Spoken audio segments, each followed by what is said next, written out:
Namo tassa bhagavato arahato samma sambuddhassa. Namo tassa bhagavato arahato samma sambuddhassa. Namo tassa bhagavato arahato samma sambuddhassa. Buddhang dhammang sanghang namassami. Good evening, everyone online, and good evening, everyone here. So the first round of interviews are past. Just a reminder to stay with the noble silence. We're a really good group. We're quite serious in our practice, and the opportunity to be with yourself and to be quiet is quite rare. So let's keep going with that.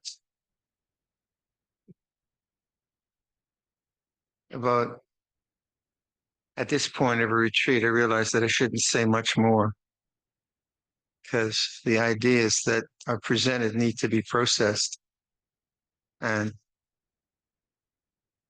takes a while. And some of the words are pretty easy, but I think the ideas are subtle. They're not obvious. And I think the way I teach is not so obvious. It's a bit, I don't know what it is, but it works for me. And that's all I can talk about. So at this time of a retreat, I was asking Vibhu how many. We have 5 more talks. So then I start to think I have to give bedtime stories now. Just put everyone to sleep. But you've heard all my bedtime stories. This is the problem. What I really, I have a, I have a 9-day retreat 2 days after this one in Wisdom Park in Malaysia. And I think that's like 50 people. And then at Christmas, I have a 4-day retreat at Bub's for 90 people. And I must admit, I enjoy a small retreat. Because like 90 people, it becomes more like a lecture. And I like the feedback. Like I really like to hear how you're practicing, because it helps me as a teacher. But also I just haven't experienced it. I can't possibly experience all the range of human possibilities, inner possibilities. So I just see, oh, wow, you do that and you get that result. Oh, I get it. Yeah. So that helps me as a teacher. So not only do I get feedback about what I'm trying to talk about, in that vein, I can see, that's not effective, or oh, okay, that's confusing. Oh, that one worked, and that's very, very helpful. And then learning like new angles and new perspectives and different karma that people are facing. So then, as a monk, I talk with a lot of people and try to engage them in their struggles with life and their struggles with meditation. And that's a huge privilege. You think about people speaking their most intimate problems, sharing like really difficult things in the privacy of that teacher-student relationship or Kalyanamitta relationship. That's actually very touching. And the kind of capacity the situation to touch people in a very authentic way, not just superficial, kind of jovial, ha ha ha kind of way, which is okay, but to actually talk about deep and serious things. It's a great privilege, but a great responsibility too. So I think over the years I've learned to listen much better. And when I first started, and probably when I first started to try to counsel or teach, I'd always jump in with an answer. I know I've got the answer. And I realized, no, you're just trying to fix everything. And I realized that I had a desire to fix things. I didn't want people to suffer. Oh, if you do this, this will fix it. And that wasn't compassion. It was compassion. I mean, it wasn't cruelty, but it's more like me worrying about this person and wanting to fix their problem. And they didn't really want that. They just wanted someone to hear, someone to listen, someone to know, someone to care. Simple things like that. And then sometimes I could have a good thought, but oftentimes I didn't. And I learned a lot of this from Luangpor Viradhammo, because in England, I was often his attendant and listening to a lot of interviews with people. And I saw what a good listener he was and is. And there was a woman who came down. We were in London. She phoned from Scotland. I don't know how she found out of us because no one really knew who we were. No one knew Ajahn Chah or Ajahn Sumedho. Few people. Anyway, she found out about us and came down, and she had the most horrific life story. It's like impossible. How do you live through this? And there was no solution, no magic bullet. And Luangpor just listened for 3 hours because I think no one would talk to her because it was so tragic. And what can you do? And he just listened and listened. And then after 3 hours, she said, "Would you like a cup of tea?" And I thought, that's the answer. That was so good. She said, "Oh, thank you." And she left full of gratitude. He didn't solve her problem, but he gave her love, he gave her heart. So I learned a lot from Luangpor. He's a very beautiful man in his giving and his honesty. Very beautiful. Um, and so on this retreat, I kind of halfway through the retreat, I kind of think to myself, well, what have you been talking about? And what's going on and what's the theme and what's the momentum of it. And obviously I talked about the Nibbana Sutta because I realized that a lot of people hear that from Luangpor, but they don't know its reference. So I wanted to get that across. I don't know how well that works, but at least you have some idea where that's coming from. But then there's that little mantra keeps sneaking in. I love you. I've always loved you. I will always love you. And I realize what I'm trying to convey is that the attitude of awareness is kindness. I usually think maybe of awareness as just a neutral thing. But again, to allow all things to arise and cease and to allow nature to flow in its natural way means that the dualities of beautiful and ugly and uh, love and hate, these are natural. That's all natural. And that awareness must have some sense of kind regard. You regard things with kindness. So I don't see awareness as being just kind of neutral territory or just a kind of scientific observation. To me, it does seem that it isn't something about it which is allowing and so on. And I think, well, I had this story I've told a lot. I'm trying to get a bedtime story going. A bedtime story, but you've probably heard me talk about my meeting with His Holiness the Dalai Lama, and I was in. This would have been probably a year before Luangpor Cha died, around maybe 1989. I was in New Zealand, and I was a minor member of the committee that invited His Holiness and his entourage to come to New Zealand on the first visit that he He visited New Zealand. And so I got to be in the inner circle around him, not that close, but close enough. And the first city he came to was Wellington, where our monastery was. And his habit was to go to the indigenous people first. And this would be the Maori. The Maori are the indigenous folk of New Zealand, because he was a displaced person, and he felt for that troubling history. And so when he went to and the lodge house, or the lodge, or the what, I suppose, of the Maori is called the marae. So the main marae in Wellington is by the harbor, but on a slight hill.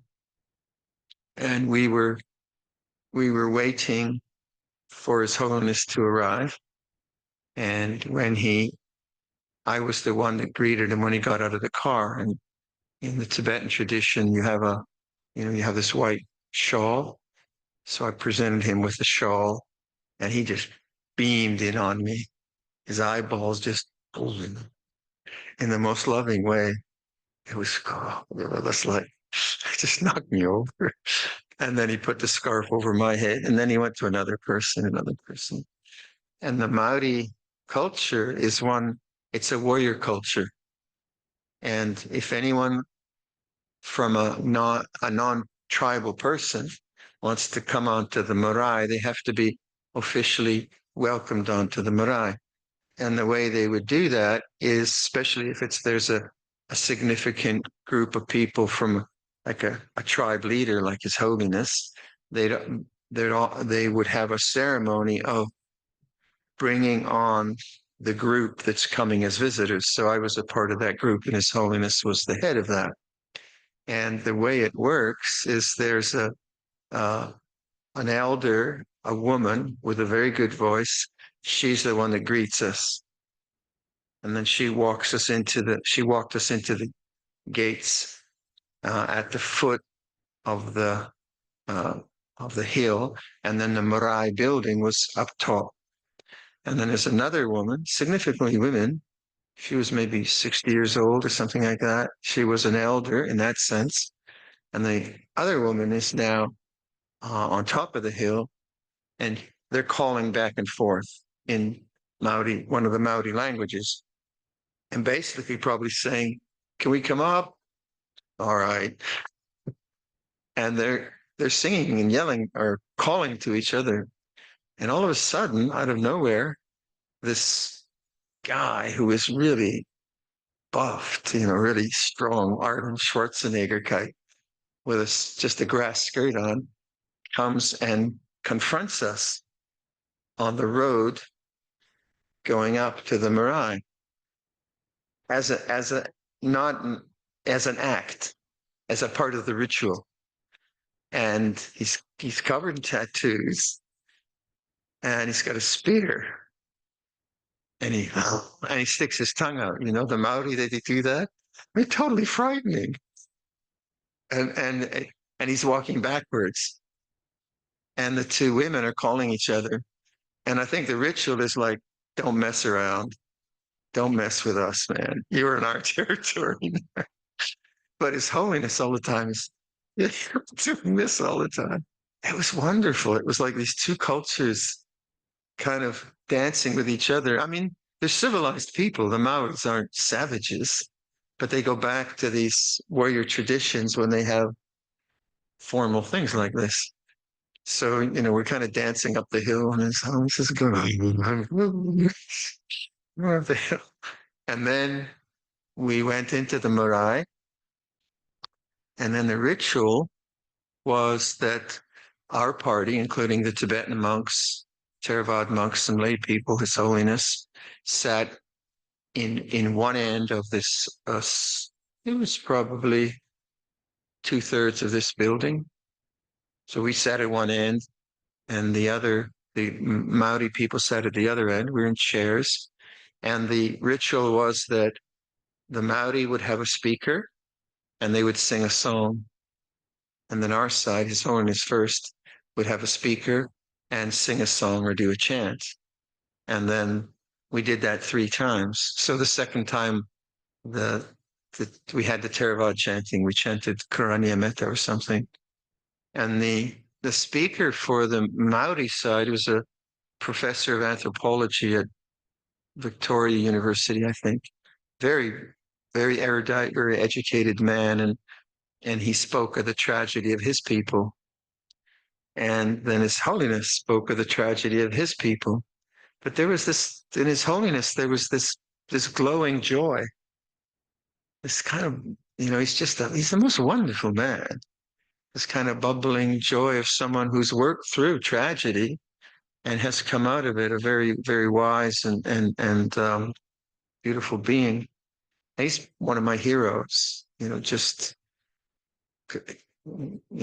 someone who has endured so much hardship for himself and his people, and, what the monks have gone through and the communities, and that he comes out of it glowing with compassion. It's so inspiring, so inspiring. But anyway, where this bedtime story is leading is to leading a bit of Dhamma. But I got the bedtime story in. But the bit of Dhamma wasn't just a bit of Dhamma. Then in a talk, this would have been up in Auckland now. So I followed him around. I went to all the occasions, and he gave a talk in Auckland at one of the big auditoriums. And in that talk, he said that compassion was the method. And that really struck me. It's not it's not a practice that you do to create something. It's the method that you live by. And that's where I think from Luangpor Sumedho, but also from His Holiness, I said, yeah, that awareness has to be compassion. You see what I mean? That the way I view samsara is from kindness. And I found that so, how sometimes a teaching, you just hear one sentence and it kind of reverberates through your heart for the rest of your life. And that was one of those sentences. So ever since then, I've always, I haven't always been kind and compassionate, by the way, because I've faced lots of anger and resentment and greed, hatred, and delusion in different ways. But that teaching that the way to be aware of it is with kind regard, with compassion. I guess that's why I come up with a weird mantra like, I love you, I've always loved you, I will always love you. Because when I started, I always thought awareness was control and not overeating and counting the number of spoonfuls of food and I thought, is this a way to live your life? As a 34-year-old man, do I just want to just count the number of spoons of food I've had? This doesn't sound like a life at all. And then I looked at Ajahn Chah, and Ajahn Chah was so happy, really happy man. Celibate, no money, and has a funny outfit on. And I thought, he's really happy, enjoys. So there was one time where I was a Samanera, and at Wapapong at that time, we would get nimons to eat at some merchant's home in Ubon or in Warin. And the food was very, very, very, very, very, very, very, very, very simple. It was simple. there wasn't there wasn't much. I think you get the idea. So, and I've told this story before, but it's a bedtime story. So then, because I was a Samanera, I always dreamed of going to one of these dhanas. Well, finally, I'm going to get a meal. And but I thought, I'm just a man and I'll never go. And then one day I see my name on the board. I was number 7 of 7, and my mind went bananas. Well, I couldn't sleep all night. So then I went to the Dhamma. I was so greedy. I just, and it was horrible. It was a horrible meal because I was so greedy and I couldn't get at the rice. I had put so many sweets on top or whatever it was. And we had workers in the monastery. So Luangpor Cha said, put lots of food in your bowl because then leftovers will be in your bowl. We can give it to the workers. Oh, I can put lots of food. I have an excuse now. Put the cakes in. And it was terrible. I suffered so much over that meal. So then we're in the car. We're driving back to the monastery, sitting there depressed. And Paul looks at me and says, "What's up? What's your problem?" I said, "Oh, Luangpor, I'm so bad. I still enjoy food." And he says, "Well, so do I." And it was so compassionate. And he does. He doesn't have a problem with it. It was so compassionate. I thought, you're a great being. So the lessons of my life I've been really lucky to have these like when I read the biography of Luangpor Man, I couldn't relate to that. It was too weird. All this magical stuff and then all the warrior stuff, Dosu, calculate, and I said, I can't do that. And then the magical stuff, what's that got to do with me being greedy? So I couldn't relate to that whole way of practice. And fortunately, Luangpor Cha did never spoke that way. Or sometimes it was a kind of idiom, Toraman, Toraman Kile, which I misunderstood. But it was mostly like Oton and develop barami and be grateful, and the lay people are feeding you.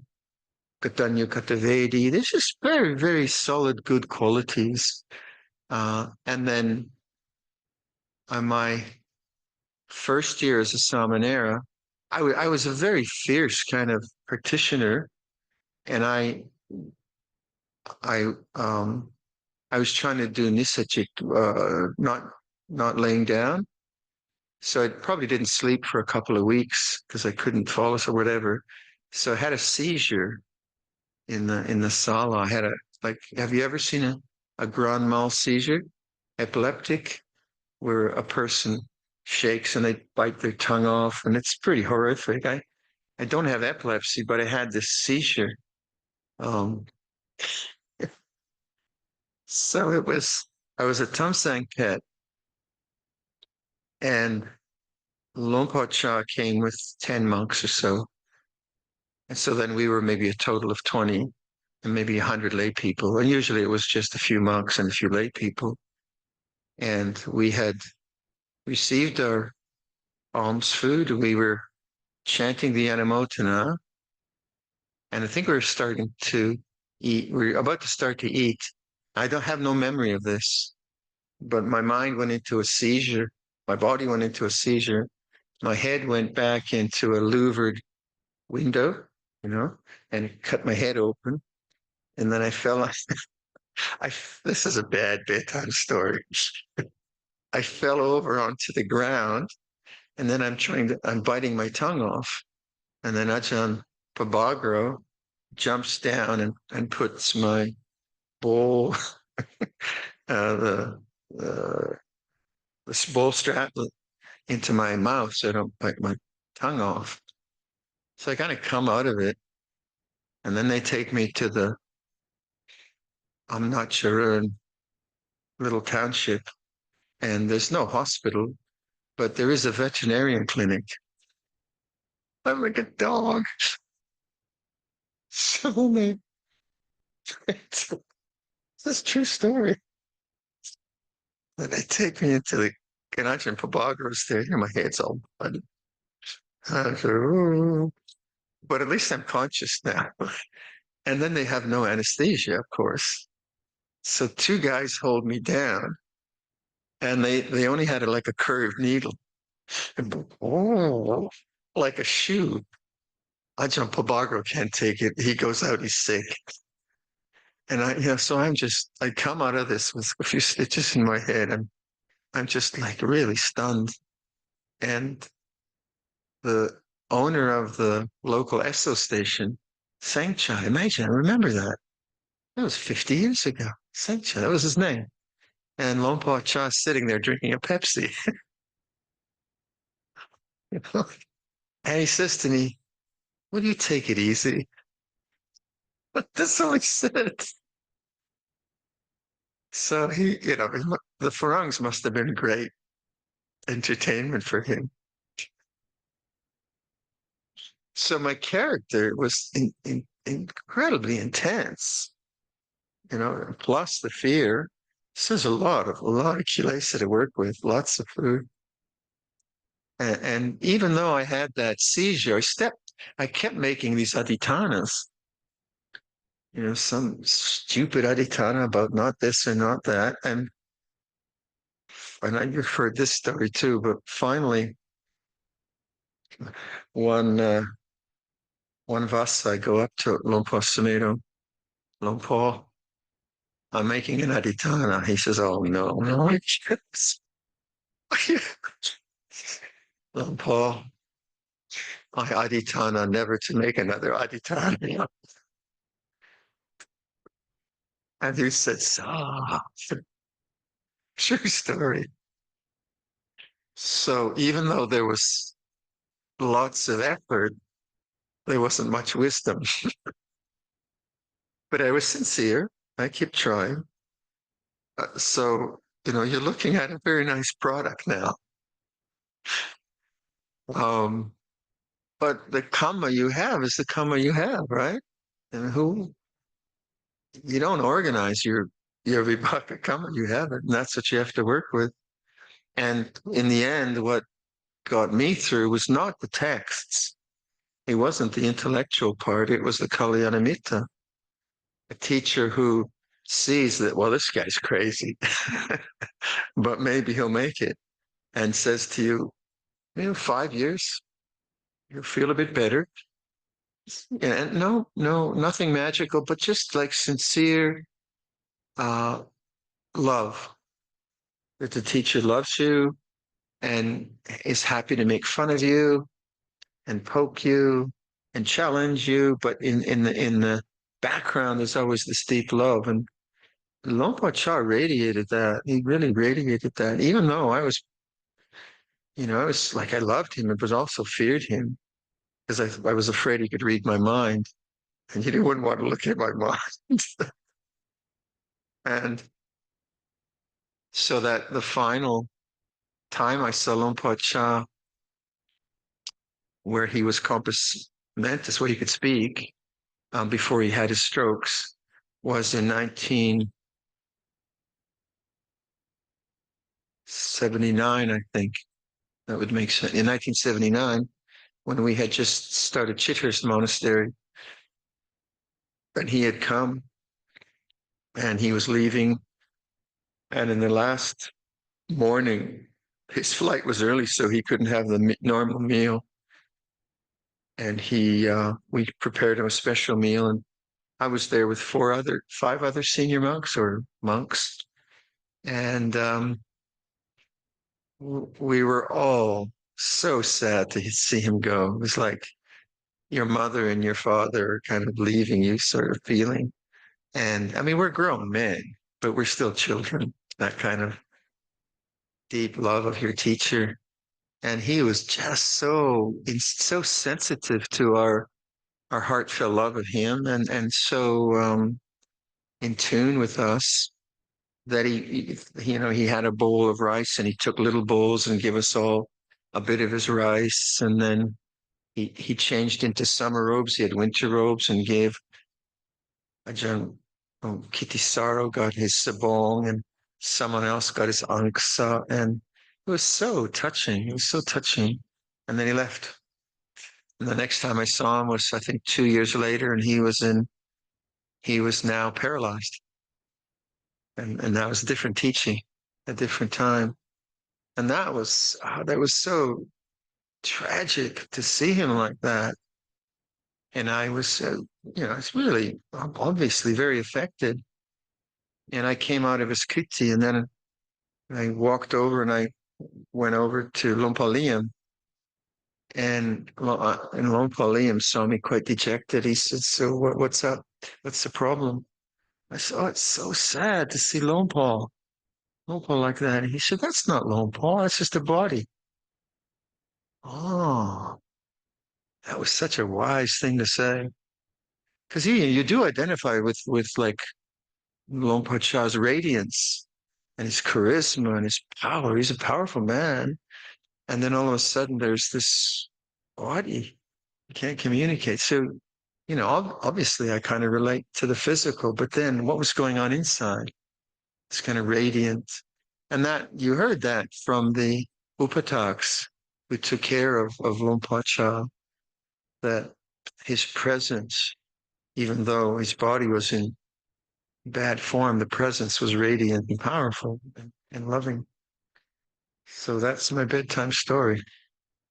I'll leave it there for tonight.